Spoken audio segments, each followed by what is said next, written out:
Okay nga adlaw ating nga tanan abi kita itong buhatan itong Oscar Tacloban City makakalman natin ni Mrs. Lourdes Binison Oscar Head ito na Tacloban City. Ma, kumusta nga ano it aton good news para hiton mga taga Tacloban nga adlaw.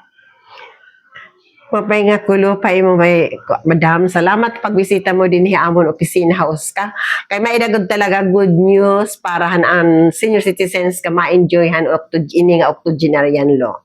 Ini nga sinisining octogenarian law nakaabot nga ni ang senior citizen han 80, 85, 90, 95 years old or 100 years old maiada ito hira 10,000 nga nakakarawat nga benepisyo. Yan na, on March 24, 2026, maghahatag kita yung payout para 288 nga listahan beneficiaries nga ma-enjoy hini nga tag 10,000 pesos each.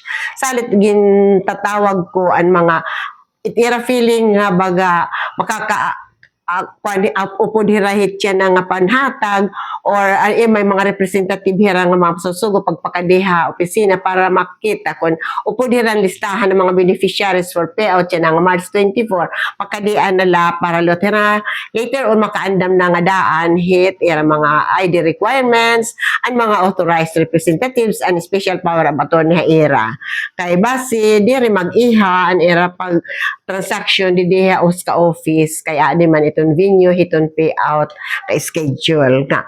This is the program of the National Commission of Senior Citizens nga gin-request kami pagpabulig ha era pag-disseminate hini nga programa. Ma'am, itron ko ano papakiana pero iton ihap iton beneficiary hiton octogenarian yan ang atuig. Yan ang atuig. The first payout ini for this year is 288.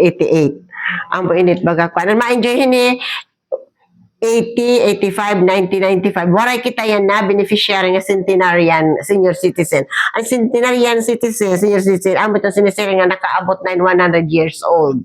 Ini an 80 la, ini 85, 90, 95. Yan na this particular payout nga March 24, 2026. So pero ma'am iton makakarawat niton aton ang mga beneficiary. Yan na nga amon nakarawat nga listing mga 288 in hira nga makarawat hindi for senior citizens of Tacloban City under the octogenarian law nga kuan balaod. 10,000 pesos ini ma'am ano? Kada usaha era oo. Yes. So ma'am ano no dito aton mensahe or encouragement hadton mga nagpalista nga waiting gihapon hapag kanya na.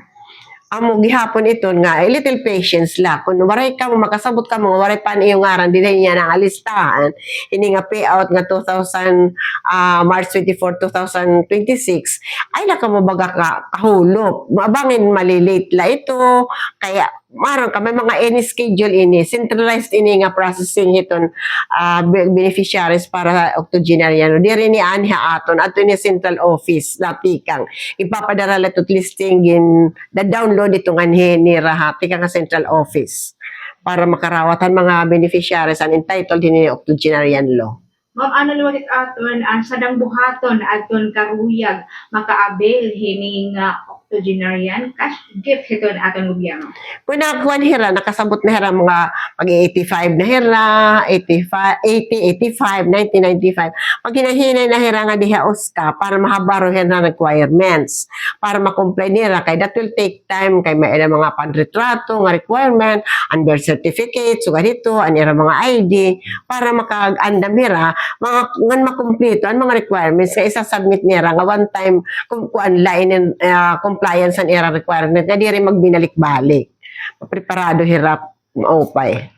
Ayan. So, wala na ko ibang pagkana ma'am. Pero na lang kung may kami sa hinga karuyag ipadangat, hiton ang mga Tacloban no ning mga senior citizen.